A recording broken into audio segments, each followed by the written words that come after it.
ಮುಳುಗ್ತಾ ಇದೆ ಅಂತ ಗೊತ್ತಾದಾಗ ಕೇಂದ್ರ ಸರ್ಕಾರ ಅವ್ರ ಸಹಾಯಕ್ಕೆ ಬರ್ತಾರೆ. ಇದು ಯಾಕೆ ನಾನು ಸ್ಟ್ಯಾಂಡರ್ಡ್ ಆಪರೇಟಿಂಗ್ ಪ್ರೊಸೀಜರ್ ಅಂತ ಹೇಳ್ತಾ ಇದ್ದೀನಿ ಅಂದ್ರೆ, ಕಳೆದ 10 ವರ್ಷದಲ್ಲಿ ತಾವು ಗಮನಿಸಬೇಕಾಗ್ತದೆ ಎಷ್ಟು ಸರ್ಕಾರಗಳನ್ನ ಸಿಬಿಐ, ಐಟಿ, ಇಡಿ ಬೆದರಿಕೆ ಮುಖಾಂತರ ಬೀಳಿಸಿದ್ದಾರೆ ಅಂತ. 2016ನಲ್ಲಿ ಅರುಣಾಚಲ್ ಪ್ರದೇಶ,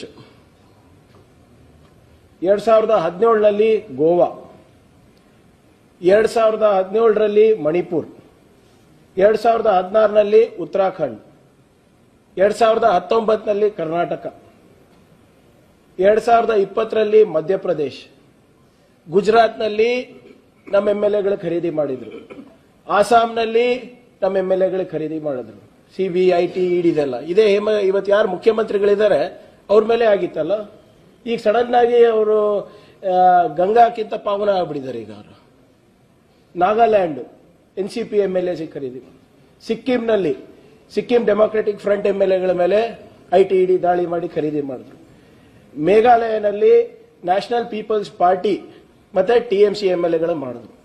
ಒಟ್ಟಾರೆ 2014ರಿಂದ ಇಲ್ಲಿಯವರೆಗೂ 444 ಎಂಎಲ್ಎಗಳನ್ನ ಖರೀದಿ ಮಾಡಲಾಗಿದೆ, ಹೆದರಿಸಲಾಗಿದೆ.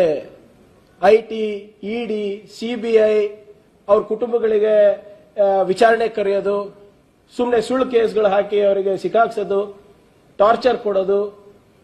ಇದು ಅಂಕಿಅಂಶ ಎಲ್ಲರ ಹತ್ರ ನಾನು ಶೇರ್ ಮಾಡ್ತೀನಿ. ಉದಾಹರಣೆಗೆ ಅರುಣಾಚಲ್ ಪ್ರದೇಶನಲ್ಲಿ 2014 46 ಎಂಎಲ್ಎಗಳಿಗೆ ಕೇಳಿದ್ರ. ಇವತ್ತು ಮುಂಚೆ ಎಲ್ಲ ಪಿ.ವಿ. ನರಸಿಂಹರಾವ್ ಸಾಹೇಬ್ರೆಲ್ಲ ಇದ್ದಾಗ ಮೈನಾರಿಟಿ ಗವರ್ಮೆಂಟ್ ನಾವು ನಡೆಸಿದ್ವಿ, ಎಷ್ಟೊಂದು ಸಂದರ್ಭದಲ್ಲಿ ನಡೆಸಿದ್ರು ಮೈನಾರಿಟಿ ಗವರ್ಮೆಂಟ್. ಈಗ ಮೆಜಾರಿಟಿ ಇದ್ರೂ ಕೂಡ ಇಂಥ ಸೆಂಟ್ರಲ್ ಗವರ್ಮೆಂಟ್ ಏಜೆನ್ಸೀಸ್ನ ದುರುಪಯೋಗ ಮಾಡ್ಕೊಂಡು ಇವತ್ತು ಸರ್ಕಾರಗಳನ್ನ ಕೆಡುತ್ತಾ ಇದ್ದಾರೆ.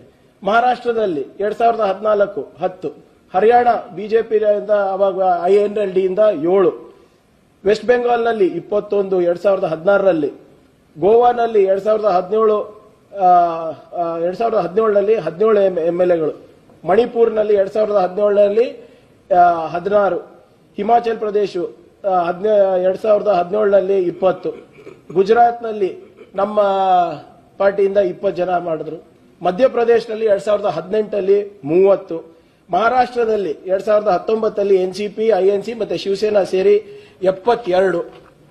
ಹೀಗೆ ಆಲ್ಮೋಸ್ಟ್ ನಾವು ಏನು 60 ಬಾರಿ ಇಂಥ ಪ್ರಕರಣಗಳು ನಡೆದಿದೆ. ಇದಕ್ಕೆ ಸ್ಟ್ಯಾಂಡರ್ಡ್ ಆಪರೇಟಿಂಗ್ ಪ್ರೊಸೀಜರ್ ಅಲ್ಲ ಅಂತ ಹೇಳದ ಅಂದ್ರೆ ಇನ್ನೇನು ಹೇಳಬೇಕು. ಮತ್ತೆ ಇದು ಯಾರು ಅವ್ರ ಕಡೆ ಹೋಗೋದಿಲ್ಲ, ಅವ್ರ ಮೇಲೆ ಹೆಚ್ಚು ಒತ್ತಡ ತರೋದು. ಈಗ ಬಿಜೆಪಿ ಅವರ ಕೆಲವು ಲೀಡರ್ ಮೇಲೂ ಕೂಡ ಕೇಸಸ್ ಇವೆ, ಐಟಿ, ಇಡಿ ಕೇಸಸ್ ಇವೆ.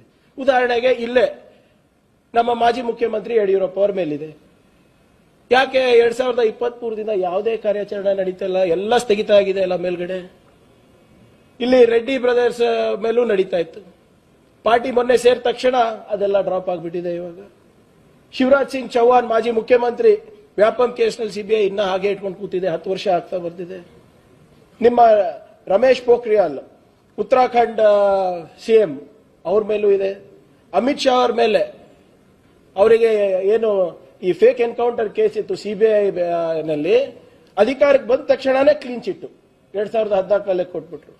ಮೋಹಿತ್ ಕಂಬೋಜಿ ಅಂದ್ಬಿಟ್ಟು 67 ಕೋಟಿ ರೂಪಾಯಿ ಫ್ರಾಡ್ ಮಾಡಿದ್ದಾರೆ ಬ್ಯಾಂಕಿಗೆ, ಅದನ್ನು ಸುಮ್ಮನಾಗ್ಬಿಟ್ಟಿದ್ದಾರೆ.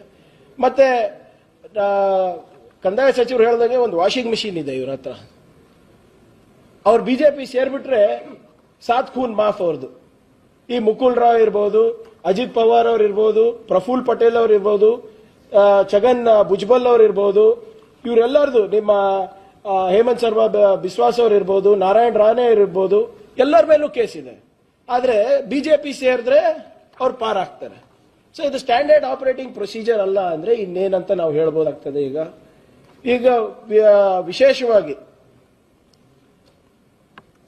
14 ಆಪೋಸಿಷನ್ ಪಾರ್ಟೀಸ್ ಅವರು ಐಟಿ, ಇಡಿ ಇವರು ಮಿಸ್ಯೂಸ್ ಮಾಡ್ತಾ ಇದ್ದಾರೆ, ವಿರೋಧ ಪಕ್ಷದವರಿಗೆ ಟಾರ್ಗೆಟ್ ಮಾಡ್ತಾ ಇದ್ದಾರೆ ಅಂದ್ಬಿಟ್ಟು ಒಂದು ಪೆಟಿಷನ್ ಕೂಡ ಹಾಕಿದ್ದಾರೆ ಸುಪ್ರೀಂ ಕೋರ್ಟ್ನಲ್ಲಿ ಇಡಿ ವಿರುದ್ಧ. ಅದು ಕೂಡ ಕೇಂದ್ರ ಸರ್ಕಾರ ಉತ್ತರ ಕೊಟ್ಟಿಲ್ಲ ಸುಪ್ರೀಂ ಕೋರ್ಟಿಗೆ. 121 ಪೊಲಿಟಿಕಲ್ ಲೀಡರ್ಸ್ ಮೇಲೆ ಇವರು ದಾಳಿ ಮಾಡಿದ್ದಾರೆ ಇಲ್ಲಿವರೆಗೂ. 121 ಪೊಲಿಟಿಕಲ್ ಲೀಡರ್ಸ್ ಅಲ್ಲಿ 115 ಅದು ವಿರೋಧ ಪಕ್ಷದವರು. ಇಲ್ಲಿವರೆಗೂ 3000 ರೇಡ್ಗಳು ITED ಅವರು ಮಾಡಿದ್ದಾರೆ ಪೊಲಿಟಿಕಲ್ ಲೀಡರ್ಸ್ ಮೇಲೆ. ಎಷ್ಟು? 3000. ಅದರಲ್ಲಿ ಪ್ರಾಸಿಕ್ಯೂಷನ್ಗೆ it is less than 25%, which has led to prosecution. ಮಿಕ್ಕಿದೆಲ್ಲ ವಾಷಿಂಗ್ ಮಿಷಿನ್ ಗಾನ ಹೋಗ್ಬಿಟ್ಟಿದೆ ಅಥವಾ ಹೆದರ್ಸ್ತಾ ಇದ್ದಾರೆ. ಇನ್ನು ಹೇಮಂತ್ ಸೊರೇನ್ ಅವ್ರ ಇಶ್ಯೂ, ಜಾರ್ಖಂಡ್ ಮುಖ್ಯಮಂತ್ರಿಗಳು ಬಹಳ ಸ್ಪಷ್ಟವಾಗಿ ಸುಪ್ರೀಂ ಕೋರ್ಟ್ ಅವರು ಹೇಳ್ತಿದ್ರು, ಒಬ್ಬ ಮುಖ್ಯಮಂತ್ರಿಗೆ ನೀವು ಯಾವ without any evidence, without any case ಹೇಗೆ ನೀವು ಇಟ್ಕೊಂಡ್ರಿ ಅವರಿಗೆ ಅಂತ ಕೇಳಿದ್ವಿ. ಚೀಮಾರಿ ಹಾಕಿದ್ದಾರೆ.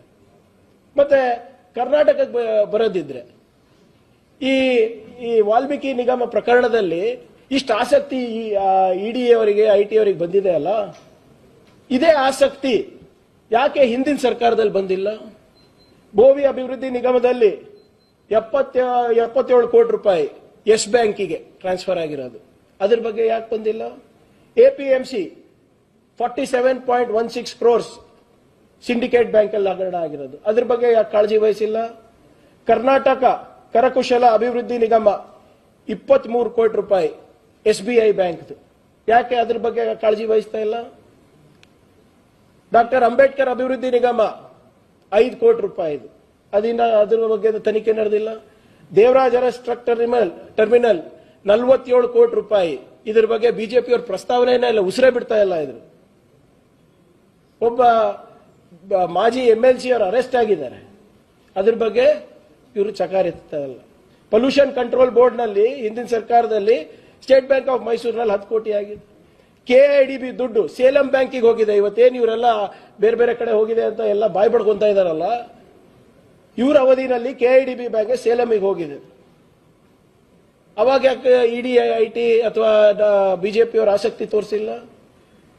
ನೀವು ಒಟ್ಟಾರೆ ಇದು ನೋಡಿದ್ರೆ ಇದು standard operating procedure to topple the government ಅಂತ ತಾವು ಹೇಳ್ಬೋದಾ? ಇಲ್ಲ ಹೇಳಿ ನೀವೇ.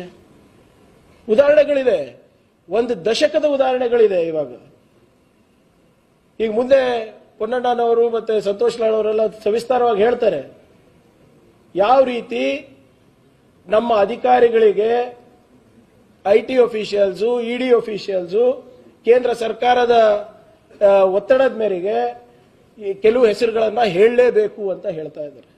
They are forcing our officers, they are forcing our people.